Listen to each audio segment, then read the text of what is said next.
this now all the time. It's really today. I think the point is the one we deserve. Even I have to admit that, of course, Everton had the biggest chance to win the game. That was a little bit our problem, that we didn't create enough chances with all the possession we had. I like the intensity level of the game from my boys. I like the high press, the counter press, the midfield press. I like all these kind of things. I didn't like too much, but you cannot force that. Was like the rhythm. There was not a moment offensive play things. We had good football moments, absolutely. Not until the last moment. Means, the decisive moment where you then have a free shot or whatever. So we didn't have enough chances. That's for sure. But that's how it is. When I look back now, because this is now my interview number 7, I think.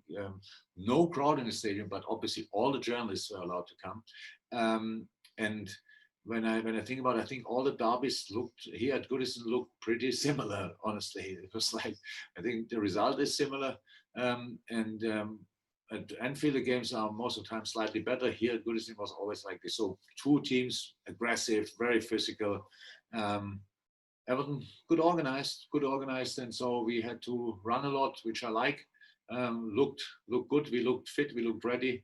But now we have 3 days more.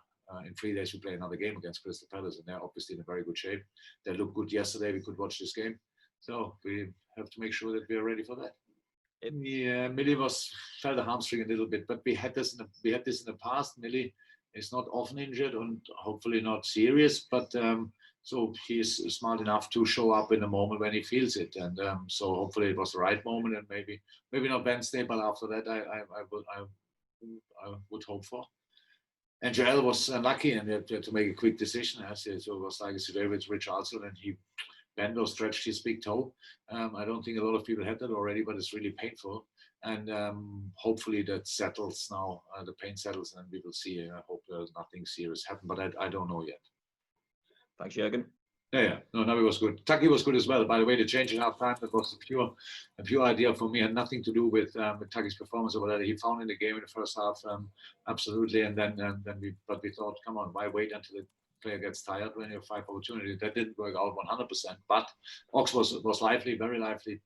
Naby looked absolutely good. Looked good in training. That's for sure the reason why I played today. But that was the same. You know, they said you have the opportunity, you have a good quality player on the bench, and then you bring Gini Wijnaldum in that situation. So all these things was just, you have to try. How can you deal with the quality, and how can you deal with the intensity of the game? So we play in 3 days again. If I play with 11 players the 95 minutes, 100, and they all have to go like they had to go today, then I have a real problem. And on Wednesday, that's how it is. So you cannot underestimate that after 4 weeks of pre-season and 9 weeks break before, we played 2 games in 3 days. So that's why we have to think.